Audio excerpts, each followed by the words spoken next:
Sí, estamos muy contentos de lanzar hoy Ideas en Acción, ¿no? Que es un nuevo concurso educativo que justamente busca promover la ciudadanía, ¿no? Promover la ciudadanía desde la escuela y con un enfoque de promoción de la participación estudiantil, empoderar a los estudiantes para que ellos mismos identifiquen y nos digan cuáles son los problemas que ellos ven como los más críticos del país, y ellos mismos, después de identificar los problemas, van a plantear soluciones, van a plantear proyectos sociales para mejorar esos problemas.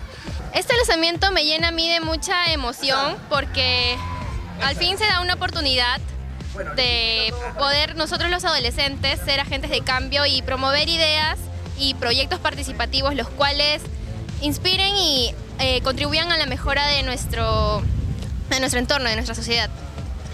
Por mi casa se ve mucho lo que es el consumo de drogas. Ya, y los niños crecen viendo esto. ¿Y qué pasa? Pues que los toman como ejemplo.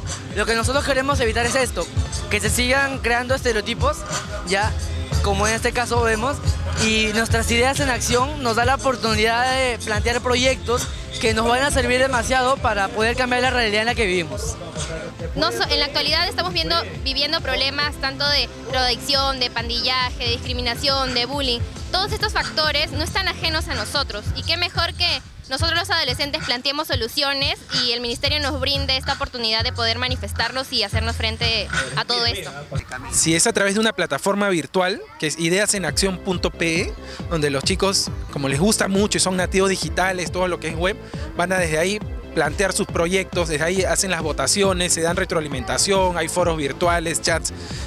Y toda esta plataforma está pensada como un juego, un software educativo, ¿no? Como un software educativo de juegos, ¿no? Que eso los conecta mucho en los estudiantes. Entonces toda la lógica de este concurso está pensada desde el adolescente. Él es el protagonista, él encuentra un espacio donde él se siente muy familiarizado con sus lenguajes, con sus medios, sus canales de comunicación, y donde él es el que decide cuáles son los problemas y decide cuáles son las soluciones, ¿no? Eso es algo